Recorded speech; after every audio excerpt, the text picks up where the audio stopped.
আসসালামু আলাইকুম এভরিওয়ান, সবাই কেমন আছেন? আপনাদের অনেকটাই ভালো আছি। এই তো চাঁদ রাতে আমার মেয়েকে আমি মেহেদি পরাচ্ছিলাম। আসলে আমার মেয়েটা এত পরিমাণে দুষ্ট, কি করব, তারপর মেহেদি পায়ে পড়লে হাতে পড়লে ভালো লাগে। সবাইকে ঈদ মোবারক। এই তো দেখেন সকালবেলা নামাজ শেষ করে সেমাই খেয়ে মেয়েকে নিয়ে বের হয়ে যাচ্ছে ঘুরতে, আমাকে নিয়ে যাচ্ছে না দেখেন। তারপর সে সারাদিন মেয়েকে নিয়ে ঘোরাফেরার পর আমি বের হলাম বিকালবেলা। বললাম চলো আমাকে নিয়ে যাবে না কেন? আর দেখেন আমার মেয়েকে আর আমার জামাইকে অবশ্যই মাশাল্লাহ বলবেন, তাকে অনেক সুন্দর লাগতেছিল। মাশাল্লাহ মাশাল্লাহ। একটু বের হলাম, তাতে দেখি বৃষ্টি পড়তেছে। ভাবলাম যে একটু বাইরে যাব, কিছু ভিডিও বানাবো আপনাদের জন্য, ছবি, কোনো কিছুই হচ্ছিল না। লাস্টে আমি আমার ননাসের বাড়িতে যাচ্ছিলাম, আর এত পরিমাণে বৃষ্টি ঝরঝর করে পড়তেছিল, কী আর করব বলেন। তারপরও আমরা যাচ্ছিলাম, রাস্তার পাশে কিছু ভিডিও ক্লিপ নিয়েছিলাম বাবা মেয়ের।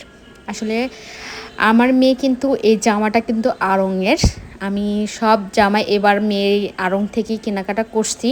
তার বাবার খুব একটা মার্কেট, ফেভারিট একটা মার্কেট, সেটা হলো আড়ং। সে আড়ং থেকে এই পাঞ্জাবিও নিয়েছে তার।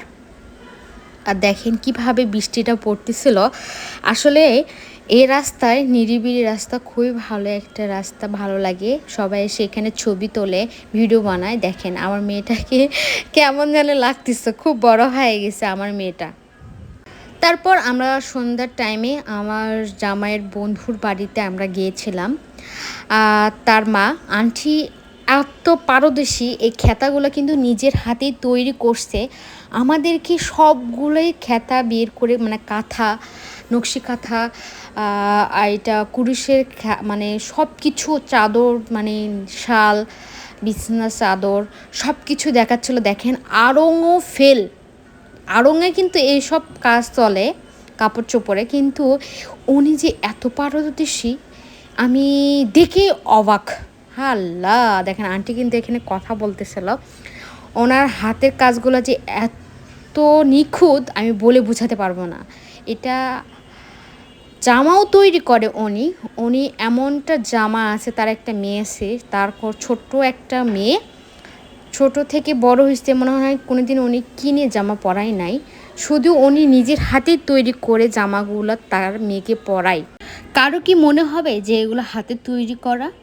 কেউ বিশ্বাস করবে না, আপনারাও বিশ্বাস করবেন না। আমিও প্রথম প্রথম বিশ্বাস একদমই করি নাই।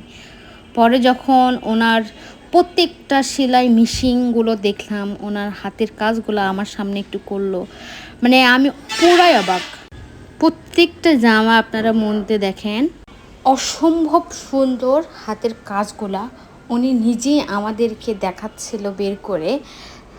আমার পাশে কিন্তু উনি নিজের হাতে তৈরি করতে, দেখেন কত সুন্দর সুন্দর ডিজাইন তার হাতে, নকশি কাঁথা এবং শাল, বালুশের কাঁথা, মানে প্রত্যেকটা জিনিস উনি নিজের হাতে তৈরি করছেন। যদি কারো যদি সুন্দর লাগে অবশ্যই কমেন্ট বক্সে জানাবেন যে আপনার কাঁথা, নকশি কাঁথা, শাল যদি লাগে অবশ্যই কমেন্ট করবেন প্লিজ। আমি জানি আমার ফ্যান ফলোয়ার, আমার ছোট ভাই, বড় ভাই, বোন, সবাই পছন্দ হবে ইনশাল্লাহ। দেখেন কত সুন্দর, এটা কিন্তু বিছনার চাদর, দেখছেন কুরুশের সেলাই কিন্তু একদম। আজকে এই পর্যন্ত, আল্লাহ হাফেজ।